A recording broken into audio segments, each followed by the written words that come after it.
Hello art lovers, it's Gazza Miller here. Today I'm going to do a tutorial on how to create a quick and easy loose watercolor sketch. I'm going to focus on doing a very simple country cottage scene, and I've chosen an Irish country cottage. I don't know whereabouts in Ireland this is. I believe it's an Airbnb cottage. It's probably, looking at the environment, could be somewhere near the sea. This is my first attempt at doing a video tutorial art lesson, so bear with me a little bit. I probably make a few blunders as I go along, but anyway, it's a free tutorial, so don't be too hard on me. All right, let's push the boat out and get started, as my father would say. Now, the first thing we're going to need to get started is a waterproof fine liner pen, something around about 0.6 in size works pretty well for me. There are all sorts of brands that produce this kind of a pen, so I won't nominate any, but the most important thing is that it's waterproof, because if you run water over the top of a non-waterproof ink, it's going to bleed and it's going to look a little bit ugly. Now, I find that sketching quickly works for me. As you can see, I've got an image of the subject off to my right, and it's about the same proportion as the size of the paper that I'm using, which is an A4 sheet of paper, which is approximately 12 inches by 8 and a bit inches. I'm using 300 grams watercolor paper, which is roughly textured. But I like to sketch quickly, but particularly in this loose style.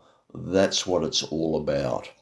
It doesn't really matter if your proportions aren't perfect, if your building's a little bit out of scale with the trees around it, or it's a little bit distorted.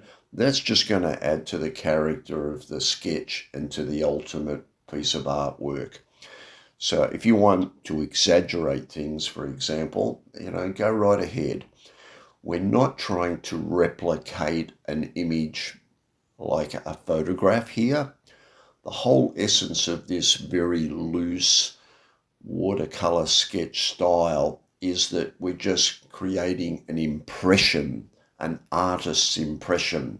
We're creating artwork, not an accurate representation. And by doing that artwork, we can explore all sorts of ideas in both color, texture, and line work. At the end of the day, what we're creating is artwork. That's the thing that you need to keep in your mind all the time. So if you don't wish to follow the subject image exactly, if you wish to modify that in some way, putting chimneys at the end of the building, or adding windows, or deleting stone walls, or adding animals in the area around the cottage, feel welcome to do that. That's what we're doing. We're creating artwork. It's an impression, and that's all. So as I say, don't freak out here. This is not about perfection. In this type of artistic work, there's no such thing as a mistake.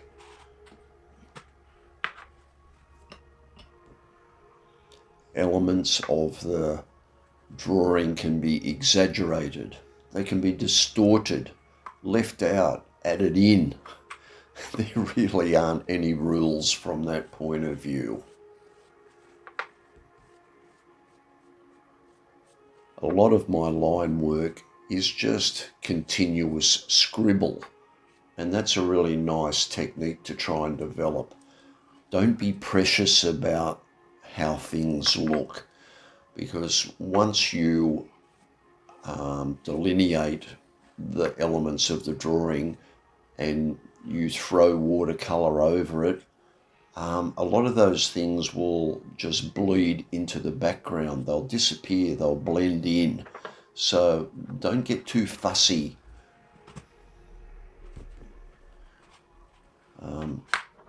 It's almost like letting your hand loose, not being controlled by your brain or your thoughts. It's almost like your hand is just on automatic pilot, just scribbling and drawing. Just relax and just let it flow. Okay then, so that's the drawing phase. Now on to the painting phase. Now the first part of the painting phase is to completely wet down the drawing sheet of paper. So we're going to paint wet on wet, which means we're firstly going to cover the drawing sheet with clear fresh water, and we're going to do that via a really soft bristle wide brush, as you can see in the image.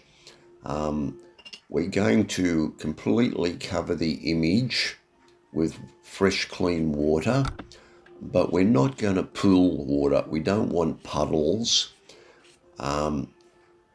What we want is just a nice sheen on the surface, and we're going to add paint to that, and it's going to kind of bleed into the paper and spread out and create some really wonderful misty effects. It's always a good idea to have a roll of tissue paper handy when you're doing watercolour painting. You can just wipe your brush across it, and that takes care of any surplus water. It's also a good thing to have in case you want to dab on the painting itself, just to pick up bits of surplus water here and there, as you'll probably see when I'm going through the painting process.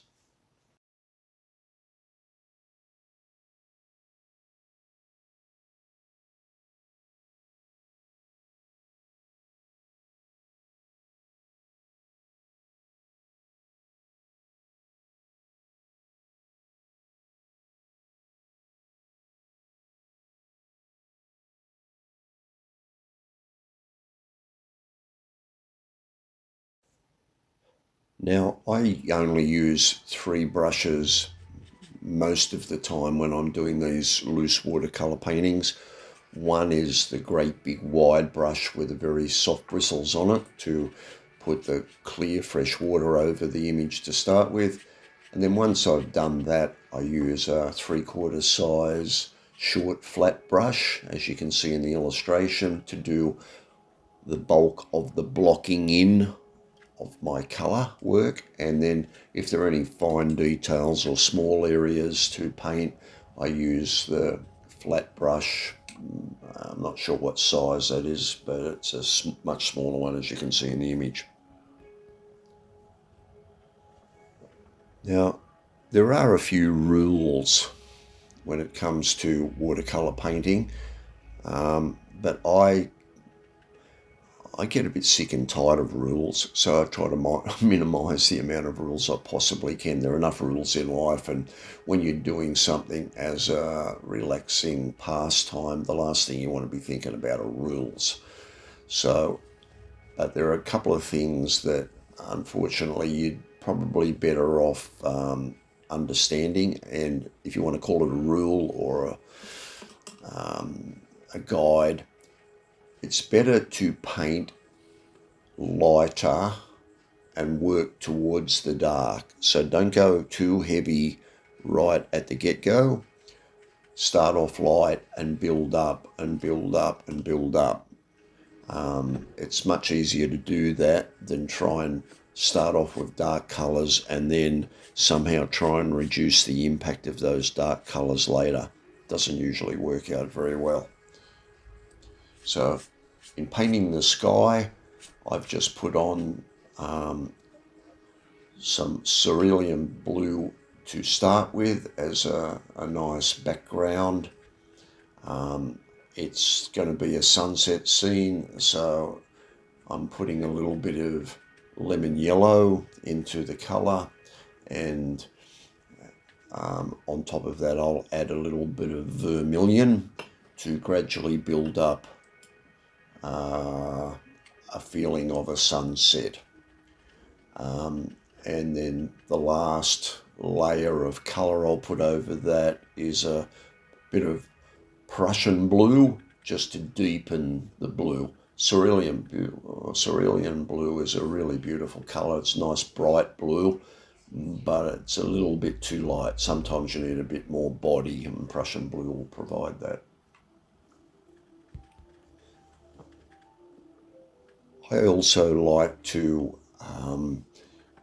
wipe those colours or spread those colours, such as the red and the yellow and the blue, across the other elements in the landscape, because in real life you get reflections. Everything that's on the ground is going to reflect the sky, and if there are yellow and red or purple components of that in the sky, they will be reflected on the ground, on the elements of the building, and in the trees, and generally around the environment. So I always like to put a very slight colour washed across the painting using those colours, and at the end of the painting they won't stand out, but they will be subtly there nevertheless.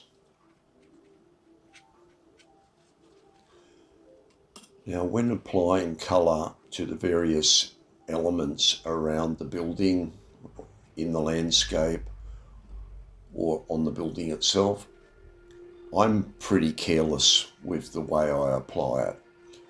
I think my father, who was quite a good artist, used to use the term studied carelessness, and I like that term. It describes it pretty well. So once again, don't get too fussy. Just throw the colour on, just very randomly, and it's amazing how the watercolour itself seems to know where it's going to go. It's quite an amazing thing. At the early stages of the painting, we're really just blocking in colour. That's a phase that's a separate phase in itself. Just blocking in the colour, getting the values right, the intensity of the colour right, and putting it in the areas that you wish to put the colour. And then once we've blocked out the painting, then the final phase is to come back and add some definition, add some detail, and we'll do that with accent colours, and we'll do that with some shading. The most wonderful thing about painting in this loose watercolour style is that it's like recreational art. It's like being a kid again back at, kindergarten or preschool, and just having fun, not being too concerned with the end product, just enjoying the process of doing the painting itself, just relaxing, chilling out, feeling a sense of freedom to do what you want, because at the end of the day, who cares? It's going to look great anyway. So just enjoy the process, enjoy the experience. Now, I like to toss in colour here, there and everywhere, especially yellow. Yellow is a great colour for adding warmth to a scene. And just, it doesn't have to be realistic, as I say. Just add colour where you feel it needs to be added, just to for the enjoyment of the eye, for the visual delight that that colour provides. Nothing more than that. It's doesn't have to look real, doesn't have to make sense, just has to look good. So why am I painting this painting? I'm painting this painting for a couple of reasons, but primarily it's for pure enjoyment of painting and enjoying the cottage, the beautiful cottage that I'm fortunate enough to be able to paint. And secondly, to spend my time doing something that delights me. I'm probably not going to sell this because probably no one would be interested in buying it. But so really, the prime reason for doing it is personal enjoyment. So don't get too precious. If you're in the same position as me, just do it because you want to do it. And you're not out to impress anybody. You're just here to enjoy the experience.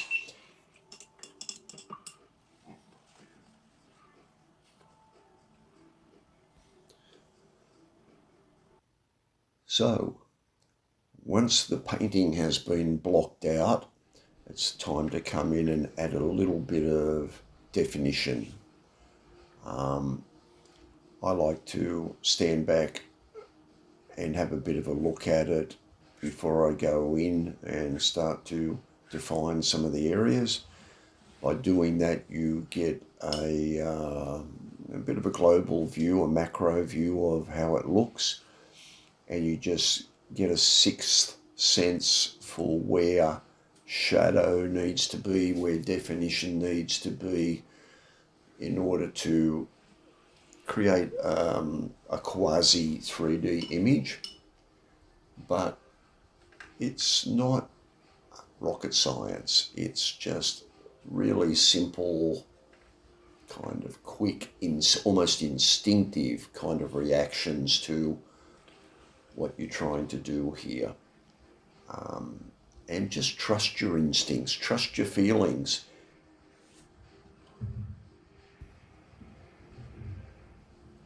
Now that we're at the final phase of the painting, where we're starting to add definition and maybe go over and build up a few colours here and there to create a little bit more drama in the painting, which is easy to do if you follow the principle of starting light and going darker and darker by adding layer and layer of colour.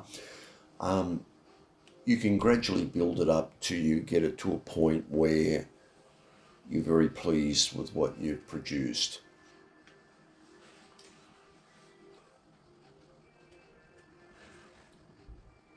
Now that we've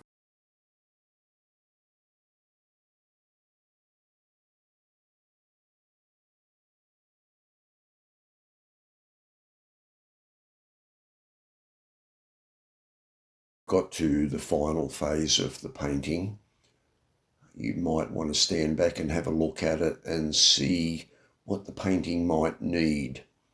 Sometimes you might like to add a little bit more colour here and there to create a little more drama. You might like to create some bolder shadows here and there to create more definition. You might also want to add some other elements to the painting to create some visual interest for the eye to dance around. You might want to add some birds in the sky or So I some hope you've animals enjoyed this tutorial. I hope in the I've foreground. shown you how to In do. this particular case, I chose a very to loose illustrate a bicycle resting up watercolour against sketch. the wall, just as another Hope little you've enjoyed point the of interest. experience, And you do many, many more from here on in. Cheers, Gazza Miller.